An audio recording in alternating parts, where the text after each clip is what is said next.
Gagawa tayo ng napakasarap na ulam, simple, masustansya at affordable.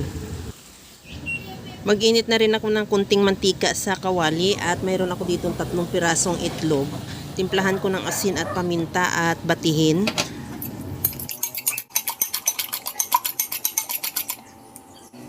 Ibuhos ko na lang din yan sa kawali at lutuin natin ng scrambled egg.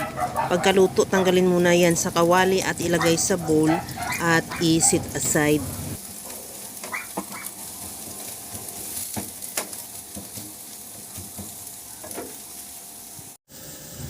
Maglagay na rin ako ng kunting mantika ulit sa kawali at igisa ko na yung bawang. Ihalo lang hanggang sa maglabas ng aroma. Ilagay ko na rin yung sibuyas.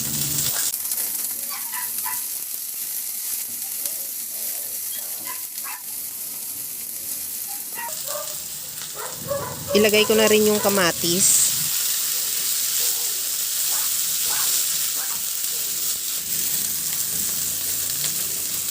Maglagay din ako ng dried shrimp para masabay sa pag-isa.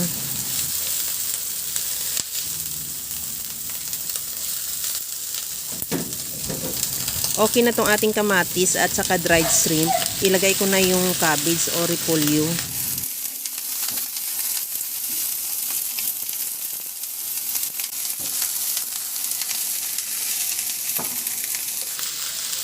Timplahan ko na ng liquid seasoning. Timplahan ko na rin ng kunting asin at paminta. Ihalo lang hanggang sa maluto yung repolyo.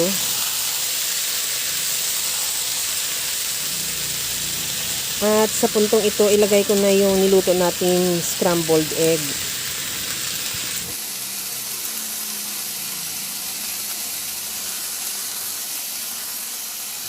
Okay na tong ating ginisang repolyo with scrambled egg. Bago ko patayin yung apoy, maglagay muna ako ng kunting sesame oil para mas lalong mabango at masarap yung ating ulam. Ihalo lang ng bahagya at ready to serve na yan. Kaya mga kalasa, kung nagustuhan mo yung ating video, please like na lang at pakishare na rin sa inyong mga friends. At kung bago ka pa lang sa aking channel, subscribe na at i-click mo na rin ang bell button para sa mga notification. Okay na to. Hanggang sa muli mga kalasa.